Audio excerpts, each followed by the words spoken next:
avaliação da aprendizagem, o compromisso político e pedagógico do professor.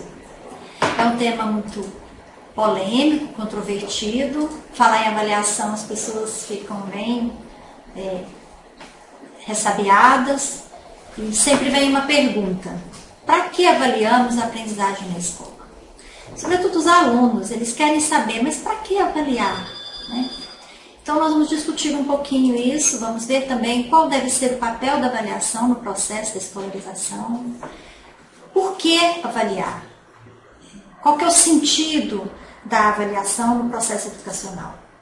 E vamos ver também quais têm sido as dificuldades que os educadores têm tido ao definirem como devem avaliar os seus estudantes. Então, é uma conversa que pretende trazer um pouco de contribuição sobre estas e outras questões, lembrando sempre que a avaliação não pode ser vista como um fim em si mesma.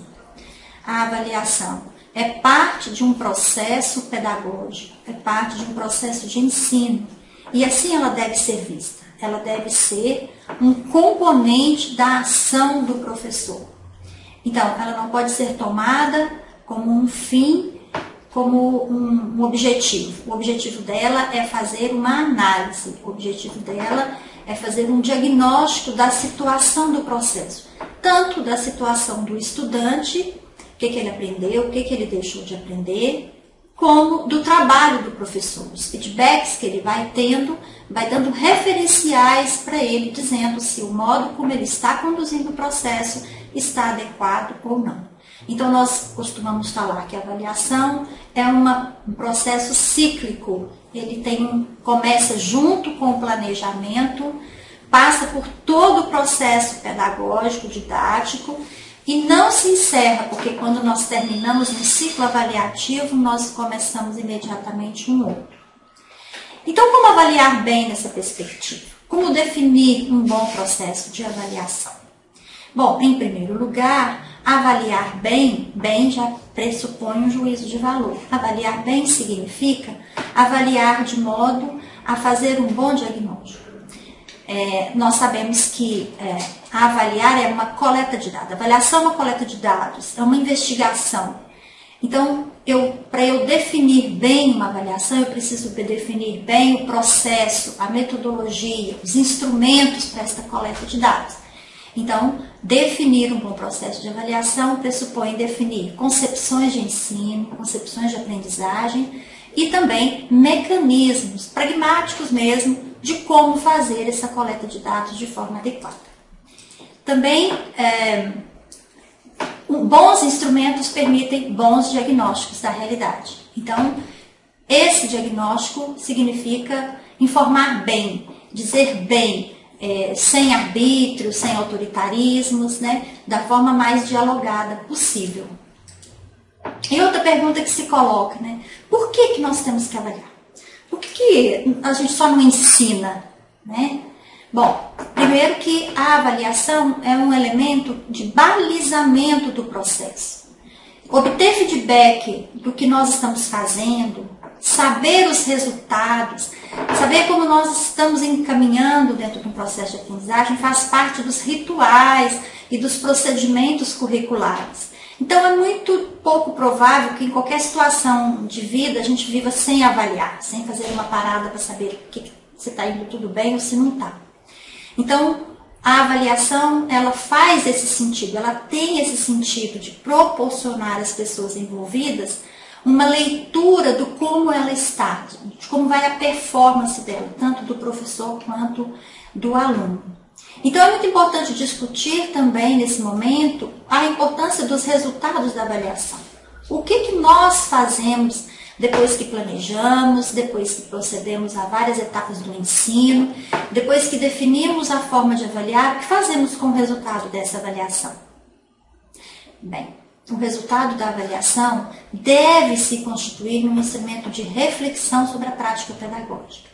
Ou seja, não basta aplicar uma prova, pegar o resultado, fazer a transcrição dele e não refletir sobre esses resultados.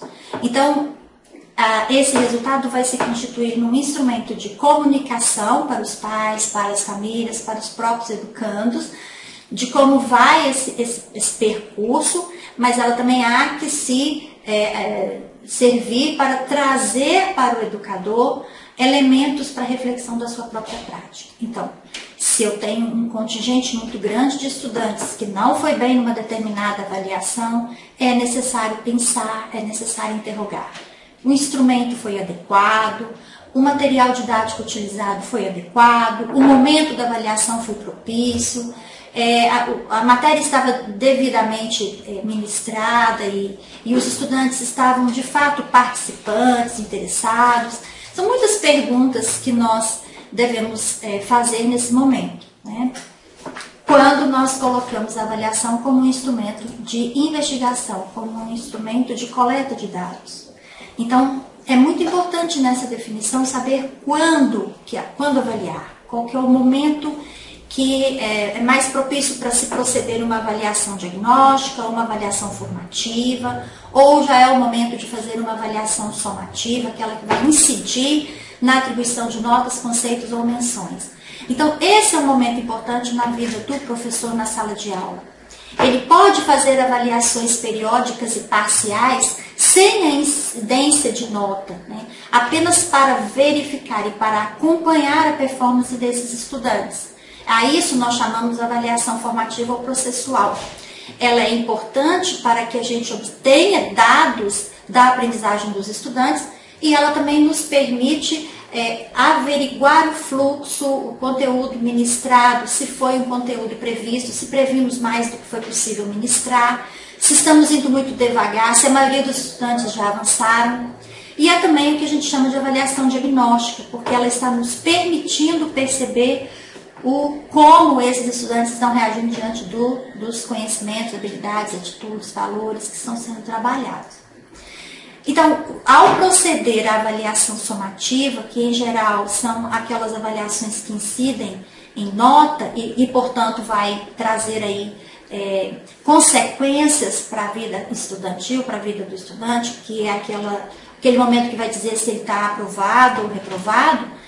Quer dizer, o ideal é que quando o professor, quando o educador chegue a esse momento da avaliação somativa, que ele já tenha tido várias oportunidades de conhecer o desenvolvimento dos alunos no processo de ensino.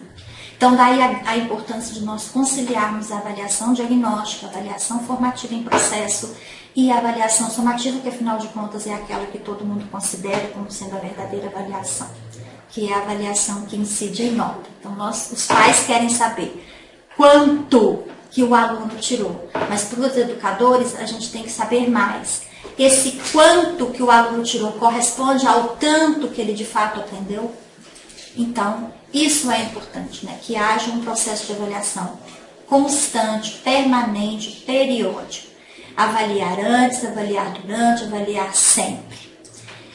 E a partir do momento em que eu tomo essa atitude como um professor, como um avaliador em processo, eu vou estar me preocupando não apenas com o fluxo do aluno no processo, mas eu estou me preocupando também se eu estou garantindo a aprendizagem, o conteúdo, que é o que efetivamente vai fazer diferença na vida desse estudante. Não adianta nós termos um contingente de 100% de aprovados em exames e esses aprovados não terem o conhecimento que corresponda a esse diploma que ele está tirando, seja de ensino fundamental, médio ou superior. Então, a avaliação tem um papel muito importante na definição da qualidade dessa formação. Se nós temos um bom processo de ensino, um bom processo de avaliação, consequentemente, nós vamos ter garantias de que, da parte que cabe aos professores, aos educadores, aos coordenadores pedagógicos, dentro desse processo que é muito mais amplo, ele é também político, social, socioeconômico, etc., mas nós estaremos pensando que naquilo que é possível trabalhar dentro do contexto da sala de aula, nós estamos fazendo com zelo e com rigor. Bem, então nós fizemos essa avaliação, temos o resultado. E o que fazemos com esse resultado? Nós podemos dizer que o que a gente faz com o resultado do processo de avaliação é o que determina praticamente as nossas concepções de educação, de homem, de sociedade, de mundo, né? porque é quando eu vejo o erro, eu vejo os equívocos, eu vejo as dificuldades do meu aluno como um processo. Então, é um momento de pensar e refletir em como corrigir esses erros. É com esse aluno concreto que estamos trabalhando. Ele tem esses problemas, essas deficiências, essas defasagens. Então, como que nós vamos atuar, como que nós vamos agir para corrigir e para trazer esse aluno, então, novamente para aquele ponto ideal que a gente gostaria que ele tivesse. Então, nós precisamos, fundamentalmente, dentro do processo avaliativo, além de corrigir e de lançar as notas, investigar as causas dos eventuais fracassos, dos eventuais erros, e fazer o acompanhamento e tentar compreender como que o aluno pensou e por que ele errou, por que ele fez daquele jeito e não de outro. Então, tratar os erros do aluno numa abordagem de construção mesmo. Se ele está no processo de aprendizagem, é porque ele ainda não detém esses saberes. E para acessar esses saberes, ele vai passar por etapas de um crescente. Né? Ele vai começar uma série de experiências pedagógicas que vai possibilitar a ele ir corrigindo ou não esses erros. Então, nesse momento é importante distinguir uma avaliação que é feita numa perspectiva regulatória de uma avaliação que é feita numa perspectiva construtiva ou emancipatória. Numa avaliação pautada na regulação, ou naquilo que a gente chama de avaliação de produto ou de resultados, ela visa basicamente a classificação das pessoas, né? Ela define hierarquias de excelência escolar, aqueles alunos que sabem, é separado daqueles que não sabem. Ela também tem um tom de competição, né? Então, nós instalamos ali no momento em que a gente estabelece as hierarquias, se tem o melhor e o pior, as pessoas vão querer estar no grupo dos melhores. Então, instala-se também uma concorrência entre os pares, o que dificulta os processos de troca, o que dificulta a solidariedade, a partilha, o que dificulta a aprendizagem mútua. E também ela acaba tendo uma ideia de seleção, né? Seleciona para a ideia de excelência escolar. Então, eu tenho os alunos que são tops e tenho os alunos que são mais ou menos. Então, é mais ou menos você definir aqueles que vão se dar bem daqueles que não vão se dar bem. Portanto, ela acaba tendo uma conotação de exclusão, né? Na medida em que seleciona uns para a excelência e outros para a não excelência. E tende também a avaliação regulatória a padronização, claro, né? Você vai aplicar os instrumentos padronizados nos quais você possa utilizar para fazer aí a comparação. A comparação entre grupos, a comparação entre classes, a comparação entre instituições, entre escolas, entre redes. Isso também não tem sido nem um pouco produtivo, nem um pouco emancipatório. Pelo contrário. Já a avaliação numa abordagem construtiva ou emancipatória, ela tem uma ideia oposta. Ao invés de propiciar o reforço às hierarquias, ela vai reforçar a formação dos sujeitos, a ideia de processo. Ao invés dela ser padronizada, ela vai levar em conta os sujeitos, as diferenças individuais. Ela não vai buscar a padronização. Ela também está situada historicamente no processo, leva em conta os outros fatores que levam o aluno a errar ou fracassar. E ela, enfim, ela vai na contramão do que se pretende numa avaliação de cunho regulatório.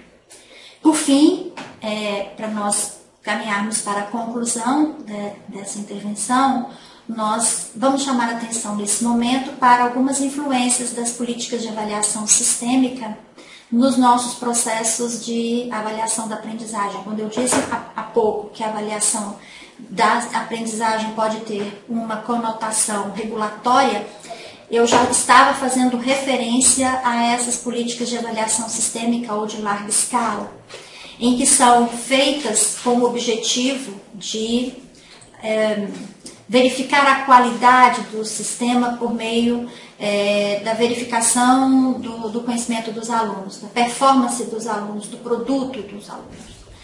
Então, essas influências, ela vem elas vêm paulatinamente nos últimos 20 anos, nas últimas 2 décadas, contribuindo para definir os significados pedagógicos das relações escolares. Então, elas vêm incidindo nos currículos escolares. Como? Por conta da centralidade que os resultados dessas avaliações, sobretudo do SAEB e do Enem, como exames nacionais, a centralidade que vem tendo nas políticas, sobretudo nas políticas públicas ligadas ao financiamento. Então, a partir do momento em que se relaciona a avaliação, o resultado das avaliações com a dotação de recursos financeiros para as escolas, nós temos aí um processo muito sério de vinculação em que pode comprometer um currículo pautado numa concepção construtiva de ensino, de educação, para uma concepção mais voltada para os resultados, para os produtos. Daí, então, os erros serem tratados com punição e como sendo coisas contrárias ao que é desejado na sala de aula. Então, nesse sentido, é muito importante chamar a atenção para as imbricações que vem tendo aí, sobretudo das avaliações sistêmicas e o currículo escolar. Quer dizer, não é gratuita essa relação avaliação-financiamento, porque a partir do momento em que as instituições têm clareza de que os seus resultados vão definir a dotação de recursos para a sua manutenção, haverá uma tendência de se reduzir o currículo escolar àquilo que está posto nos exames de larga escala. Portanto, há uma tendência de treinamento dos estudantes para a realização dessas provas, o que acaba pressionando o currículo, pressionando o trabalho do professor para trabalhar de forma mais enfática aqueles conteúdos que serão avaliados. E aqueles conteúdos que não são passíveis de avaliação, que não podem ser mensurados numa prova de larga escala no exame, acabam ficando secundarizados nesse currículo, comprometendo muito a formação desse sujeito histórico situado naquele contexto onde ele está inserido. Então, há que se pensar de uma forma muito crítica nesse momento, porque se nós não temos essa clareza, nós vamos ter aí um momento, vamos ter aí uma situação em que, ao invés de nós avaliarmos o que nós ensinamos, nós passaremos então a avaliar ou a ensinar aquilo que será avaliado pelos testes de larga escala. Já há inúmeros estudos no campo da avaliação, no campo das políticas educacionais, e já há inúmeras produções acadêmicas de resistência a essa relação, por ela ser muito nefasta nos nossos contextos de sala de aula. Então, nós precisamos ter clareza disso, para que possamos, dentro da nossa ação pedagógica, como coordenadores, como gestores e como professores, sabermos conciliar a necessidade que temos hoje de participarmos destes processos de avaliação em larga escala, sem permitir que eles intervenham nas nossas práticas de ensino de forma nefasta e reducionista, sobretudo em termos de currículo. Então, há aí um desafio muito grande, nós sabemos que não é fácil, há uma pressão muito grande de grupos, de sistemas, de redes, e que a gente vai ter mesmo que se informar, ler muito, estudar muito, nos preparar para continuarmos fazendo esta resistência. Então, concluindo, que a gente possa perceber, que a gente possa analisar a avaliação e o currículo como elementos imbricados, como elementos que estão correspondendo o tempo todo e que, evidentemente, não é possível mais pensar em um sem pensar no outro. Continuarmos estudando sempre. É isso. Então, foi um prazer poder contribuir com esse curso de formação de coordenadores pedagógicos, como pedagoga, como professora formadora de coordenadores pedagógicos e como aprendiz que sou dessa área. Eu gostaria de dizer o tanto que eu estou feliz de participar desse trabalho e desejar a todos um excelente curso. Um beijo para todos.